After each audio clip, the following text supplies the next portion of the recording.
Yo, welcome back to the GM Podcast. I'm Miller, and today we will be predicting the 2026 NFL playoffs, my favorite time of the year. All right, NFL football, we get to watch the best competitors and athletes in their respective sports go at it for about a month now of great football, great high leverage football. And I think a lot of my picks are actually going to surprise you guys because I surprise myself in the manner in which I pick the bracket. And basically, what I'll be doing in this video is I'll be starting from the game that I am most confident in and going down to the one that I am least confident in. Obviously, because the one that I am most confident in is probably going to be the quickest one that I talk about. But before I start, please like, comment, subscribe. Comment some extra video ideas you guys would like to see me discuss, things of that nature. And yeah, let's get straight into this thing. Also, I'll probably be dropping a coaching vacancies video very soon, probably tomorrow or the next day, kind of just predicting where everybody will go. I know Harbaugh just got fired from the Ravens, which is absolutely insane. So we'll discuss that in a later episode. But today, it's all about the NFL playoffs. And at the end of me discussing these wild card games, I'll probably just give you guys a sneak peek on how I think the entire bracket will play out. So let's go ahead and get into this thing. My lock of the 2026 wild card round is the Los Angeles Rams beating the Carolina Panthers. And I know, first off, there's a possibility I go to this game, so I am very excited for that. I want to see Carolina step up, and I want to see Carolina win. All right, first off. But I do think it's hard to beat a team twice, especially when you're simply not as good as the other team. Right? You don't have a better defense than this team. You don't have a better quarterback than this team. You don't have better weapons than this team. You don't have a better rushing attack, a better passing attack, offense in general. So it's very hard for me to believe that the Panthers can just come into a playoff game. Let's remind everyone, this is an 8-9 football team. They didn't get to finish over 500, which is absolutely atrocious, and they get a home playoff game. So props to the Panthers. I'm extremely happy for them, by the way. It is a little sickening on how they won, but they won. At the end of the day, they won. I said about 5 weeks ago when the Panthers beat the Rams, actually, I said what they have to do is they have to beat the Bucks twice. Well, they only beat the Bucks once, and in the process also lost to Seattle and lost to the Saints again, and somehow they're still in the playoff picture. Guys, simply put it, the playoffs is a different game. This will be a lot for Bryce to handle, and in some high leverage situations that the Panthers have faced this year against the San Francisco 49ers on Monday Night Football, he looked atrocious, right? Against the Seattle Seahawks to maybe win the division a couple weeks ago wasn't great. He had like 50 yards on a lot of passing attempts. You look at even the Buccaneers game last week where you win and you're in. They didn't get the job done, and a lot of people will blame the refs for that game. Let's talk about how Dave Canales calls up a flea flicker in the pouring rain inside the 30-yard line when they're running, passing, doing whatever they want. I just don't think the Carolina Panthers are ready to step up to the occasion, especially with the proof of the Los Angeles Rams. It seems every time they get into the playoffs, they play better than their regular season form. Obviously, the Rams are reeling a little bit these last couple of weeks. They almost lost to Arizona in Week 18. But I just think Devontae coming back, this team will be ready to go, and there will be a different energy. And I don't want to put it like this, Carolina, but for the Rams, they were probably so extremely excited when they saw this was how the bracket was going to break. Because honestly, it couldn't have been much better for them. At this point, there's not a team they're scared to play because they're so familiar with everybody. They've played Philly a lot of times. They are obviously the two teams in their division. And then I don't know. I don't think anybody is scared of the Bears. I mean, the Bears are a good team. I don't think anybody is quite scared of them. And I don't think anybody is scared of anybody in these playoffs. So anything can happen once again. But I have the Rams winning this game 31-23. Carolina maybe kicks a late game field goal or a touchdown to make it a little bit closer than it looks. But yeah, that's what I'm going with. That's my lock. Next easiest game to call for me was the Texans versus the Steelers. As you guys may know, I am big on the Texans. I think the Texans will go far in this year's playoffs, and I have them beating the Steelers.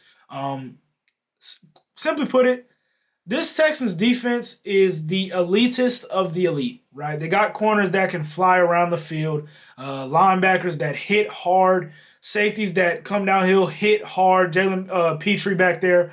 You got two premier pass rushers that'll give Aaron Rodgers hell the entire game.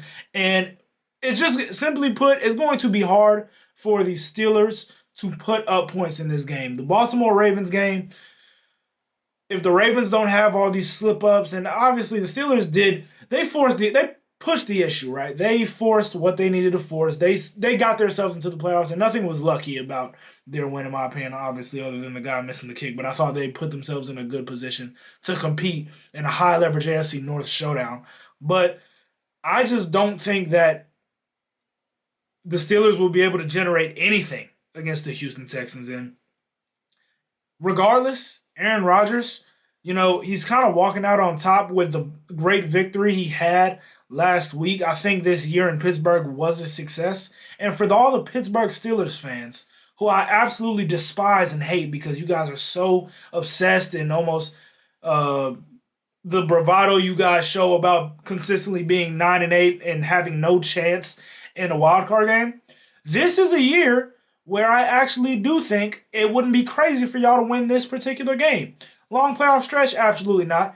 But you guys have more hope, and I think it was a overall win on the season, especially getting a 10-7. 10-7 isn't a bad record at all. Getting a 10-7 and winning the AFC North, one of the most historically competitive divisions in football. I do think the Steelers have had a successful season. I think that it ends here against the Houston Texans, who once again I do have touted pretty high, and I just have this defense absolutely dominating this game, just like they did in last year's wild card, and just like they did the year before against the Cleveland Browns. So, give me the Houston Texans to advance to the divisional round.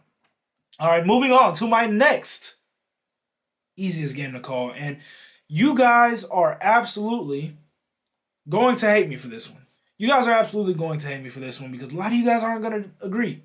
All right, I have a 7 seed beating a 2 seed, and that 7 seed beating the 2 seed is the Green Bay Packers. The Green Bay Packers, guys, I think are going to win this game. Divisional. That's where I'll start, right? This is a divisional game. The Packers have, quite frankly, owned the Chicago Bears since the existence of the pigskin. So I just think there's no way that people could just go into this game thinking Chicago, they've just been playing that much better. They're just a better team. They're going to win this game now. I understand if that is your logic, but you cannot think this is a lock. No way in hell. And I know the Packers have lost 4 straight games. A lot of them have been kind of, toss-up. Once again, a divisional loss against the Bears is something, but it's not everything because, first off, you're dominating that game for a large majority of it, and it takes an onside kick for them to even win at home. And once again, I just think the matchup between these two teams, Green Bay is still going to be able to score points with Jordan Love back at the helm and Josh Jacobs getting that extra week of rest. Green Bay got an extra week of rest in Week 18. Chicago did not. Green Bay will be able to move the ball. Chicago will also be able to move the ball. But Green Bay has a defense, I believe, that they can lean on a little bit more than Chicago's defense. You look at the experience from Matt LaFleur and Jordan Love. Not too much playoff experience, but enough, especially as a 7 seed, to where you say, okay, this team can go into a 2 seed and win, as they did against the Dallas Cowboys about 2 years ago. And looking at last year even, I think they gave Philly a pretty competitive game considering they won the Super Bowl 40-6. And if Jordan Love doesn't throw 3 interceptions and the Packers don't fumble on the opening kickoff, that's probably a closer game as well. And I don't think this Bears team is equivalent to that Eagles team. And I do think this Packers team is equivalent to last year's Packers team, considering the fact that obviously you don't have Micah Parsons. But other than that, the defensive roster, other than Kenny Clark, is pretty much the same. And once again, you got a week of rest. They've pretty much known who they are going to play since they lost that game against the Bears, right? So they've been planning for Chicago. And another thing, Matt LaFleur is coaching for his job, right? And a lot of people don't want to admit that fact, but Matt LaFleur is actually on the hot seat. They haven't re-signed him to an extra contract. So if he loses this game against a division rival, and you're talking about a team that in your division has been so horrible, and all of a sudden they get a coach from in the division from another team that just takes over and beats you in his first year as a coach. Green Bay was supposed to simply represent this division this year, and I know the loss of Micah Parsons and Tucker Kraft are big, but if they cannot represent the NFC North deep into the playoffs, then I think a lot of people in the media will be questioning if Matt LaFleur's job is safe in Green Bay. So with all of those things stacked up on each other, Caleb Williams in his first start, you never know how a rookie or a first-year performance in the playoffs, first-time performance in the playoffs is going to look. So give me the Green Bay Packers to upset the Chicago Bears in Chicago 28-25. And also, I didn't even say my score for the Texans and Steelers game. 21-12. All right, I had 21-12 now. I don't think it's going to be very high scoring, but I do think the Texans are going to dominate. Next most confident game, right? The 6th seed San Francisco 49ers are visiting the 3 seed Philadelphia Eagles, and I do think my Eagles are going to win. As you can see, though, from where I'm discussing the game, I'm not overly confident, right? The biggest thing here to why I'm not very confident is there is a huge coaching mismatch in this game when it comes to Robert Saleh versus Kevin Patullo, right? And I do worry. I know the 49ers defense is banged up. I know it's horribly banged up, and quite frankly, they can't stop anybody. Couldn't stop me if I stepped on the field, which I'm nice, so I guess that's not saying too much. But they can't stop anybody. But Kevin Patullo has showed that against teams that can't stop anybody, aka the Buffalo Bills, he still won't score a lot of points, right? So there's definitely a world where the Eagles come in here and stink it up, right? And I think this game from the Eagles, I mean, if they lose, obviously they're done. And I think you're talking about Sirianni definitely being on the hot seat for this roster to not win a playoff game against, let's be honest, guys, the Eagles. The reason I'm picking the Eagles over the Niners is because their roster is just so much more talented and so much more better down the line. So much better down the line. But like I said, there's a coaching mismatch, so it just makes it closer. And if if Shanahan comes out with an opening script that, I don't know, gives him 10 points off the rip, 14 points off the rip, and Jalen Hurts and the offense doesn't get it going early on, then, we're playing from behind, and you never know what can happen at that point. So that's why it gets a little bit tricky for me. I do think there's a coaching mismatch, but I just think the Eagles are more talented. And what I kind of think the game will look like is very similar to the Seahawks 49ers game in Week 18. I think this Eagles game will be very similar. Seattle honestly should have won that game 25-3. They ended up winning 13-3 because they couldn't convert on some opportunities. Philly has been notorious this season for not converting on a lot of opportunities. And I do think this game will be closer than it needs to be based off certain mistakes from the coaching staff, whether it be not being aggressive enough, not taking a certain chance, which is what they have been guilty for once again this whole year. So, once again, I do think the Eagles will win this game, but there is definitely upset potential with the 49ers playing offense like they are. Obviously, Ricky Pearsall is coming back. George Kittle will be playing. Trent Williams will be playing. So they got the full offensive cast. I am interested to see if Kyle Shanahan can give Vic Fangio some issues. And if that is if that's the scenario, then the Niners probably will win this game. Because I don't know how great I trust our offense in this spot. Do I trust Jalen Hurts? Yeah. Do I trust A.J. Brown? Yeah. Do I trust Saquon Barkley? Yes. Do I trust Devontae Smith? Yes. But O-line hasn't been playing great as of late. And, yeah.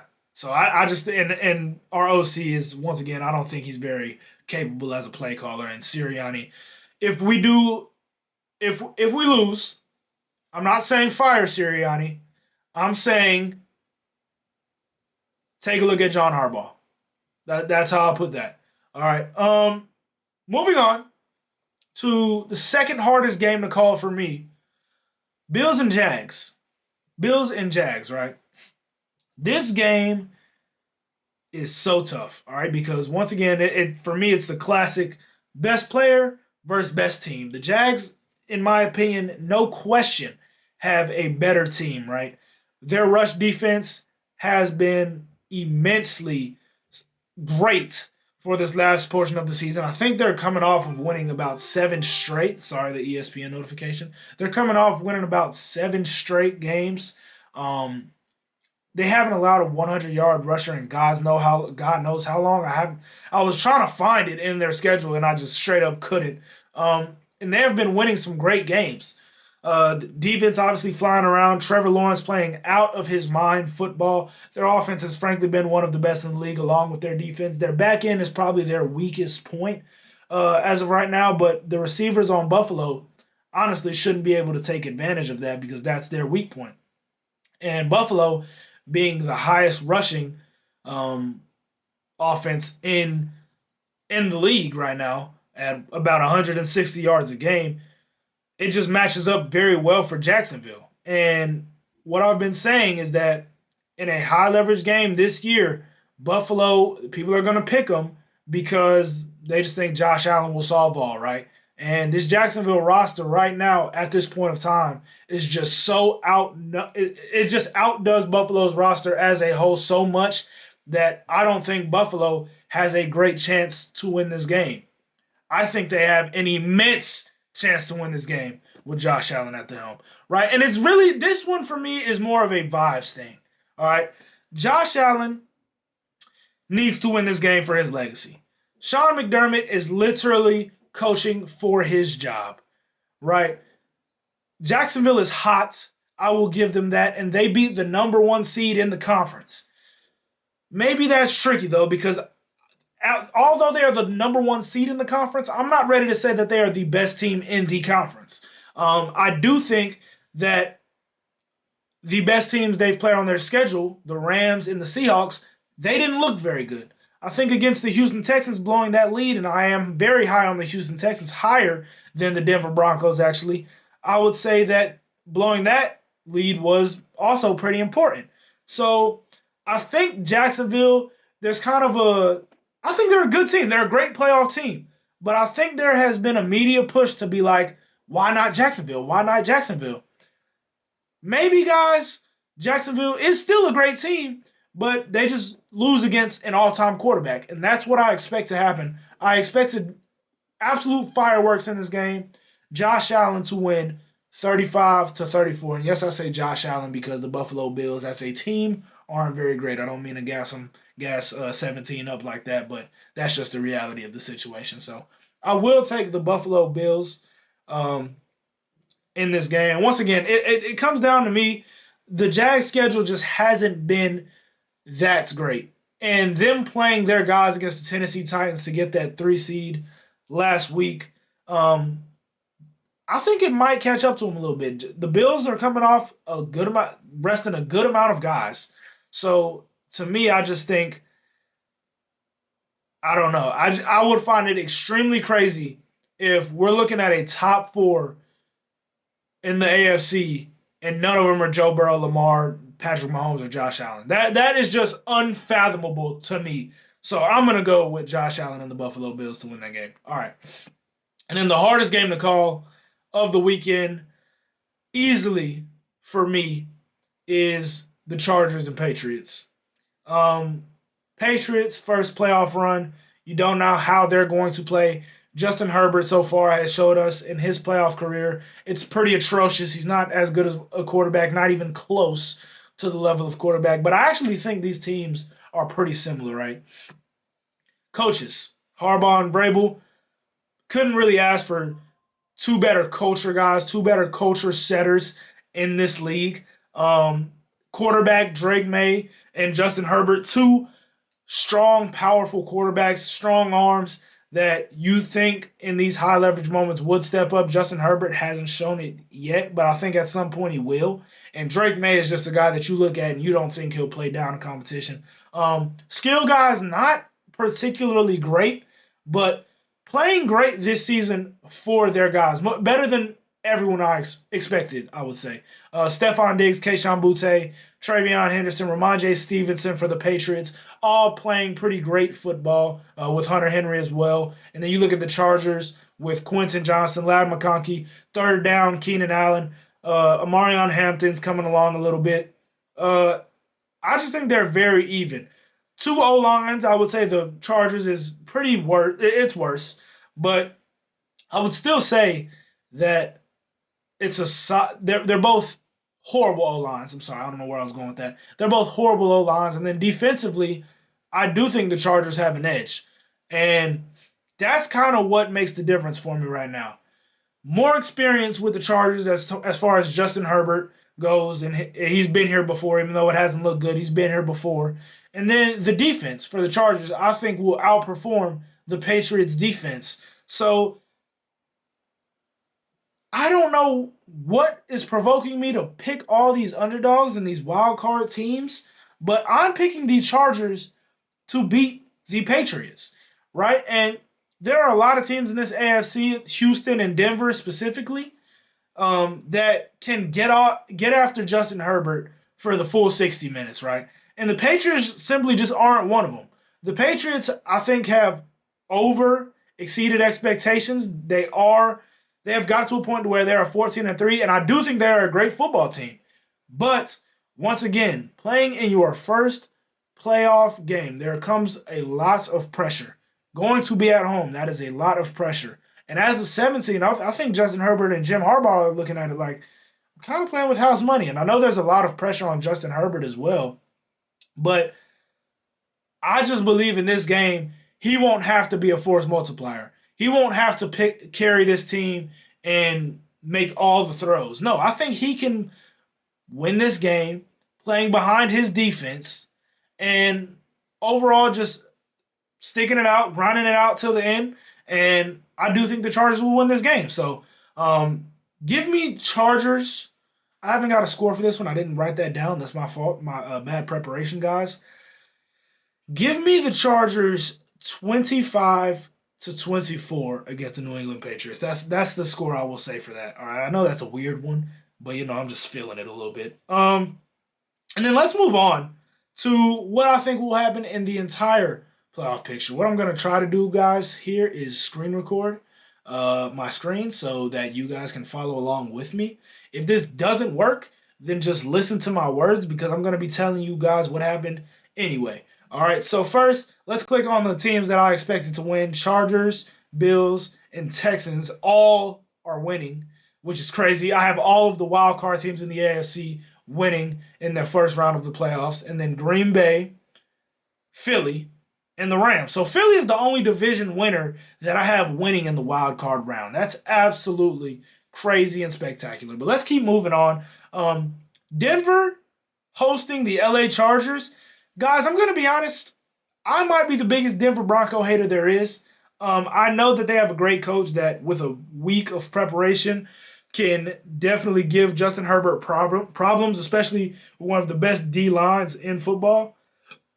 But there's something telling me that if they get to match up again, then the quarterback matchup might be the biggest discrepancy in the entire matchup between Herbert and Nix. And yes, it's hard to play in Denver, but something is telling me that the Chargers are going to make a little bit of a run here. And this whole playoffs is going to be a little twisted in how everything is seeded. I think these seeds are given, and the home field advantage are giving people, the same old vibes of the top seeds are going to win because of the home field.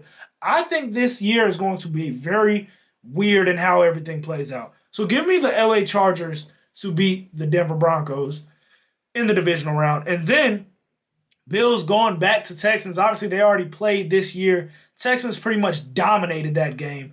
Josh Allen didn't have a good game at all. And C.J. Stroud wasn't even playing. And that's kind of how simple it is for me. I think Houston They've won 2 playoff games in the last 2 years. D'Amico Ryans, I would say, is a better coach right now than Sean McDermott. And overall, the roster for Houston, especially defensively, and they usually give Josh Allen problems. And last year, he was 9 for 30, one of the worst completion percentages of all time in a single game. And this year, they won with Davis Mills. So give me the Houston Texans to beat the Buffalo Bills. And then in the NFC side of things, give me Seattle over Green Bay. I think that is just a little bit too much for Green Bay to handle going to Seattle. I don't think those rosters that are at all comparable. I think it will be hard for Jordan Love to put up points against that Seattle defense. So yeah, give me the Seattle Seahawks to make it to the NFC Championship. And then Rams visiting the Eagles. Eagles have just been not playing up to par. And I think the Rams, coming off of that Carolina victory, will be ready to go.